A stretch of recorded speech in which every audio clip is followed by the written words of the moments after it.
Hello students, கூட்டு வட்டியிலிருந்து ஒரு problem பார்ப்போம். குரூப் 2ல 2025 கேட்ட கொஸ்டின். ஒரு குறிப்பிட்ட தொகையானது கூட்டு வட்டி முறையில் 3 ஆண்டுகளுக்கு பிறகு ரூபாய் 13,380 6 ஆண்டுகளுக்கு பிறகு ரூபாய் 20,070 வளர்ச்சி அடைகிறது எனில் அந்த தொகை எவ்வளவுன்னு கேட்டிருக்காங்க. 3 ஆண்டு தொகை கொடுத்துருக்காங்க, 6 ஆண்டு தொகை கொடுத்துருக்காங்க. 3 ஆண்டுல இருந்து 6 ஆண்டா எப்படி மாறி இருக்குன்னா, இந்த 13,380 கூட பாதி 8 கூட்டினா இந்த அமௌண்ட் வரும். அப்படின்னா 1.5 மடங்கு.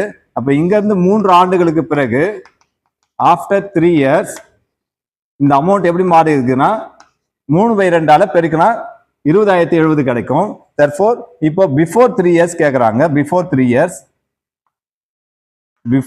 இயர்ஸ் அப்போ 13,380 அதே 3/2 வகுத்துட்டீங்கன்னா உங்களுக்கு அசல் கிடைக்கும்.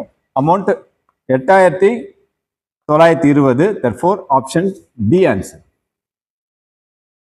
ஸ்டூடெண்ட்ஸ், இந்த ட்ரிக் உங்களுக்கு பிடிச்சிருந்தா லைக் பண்ணுங்க, கமெண்ட் பண்ணுங்க. இது போல ட்ரிக்ஸை நீங்க தொடர்ந்து பார்க்கறதுக்கு சேனலை சப்ஸ்கிரைப் பண்ணிக்கோங்க.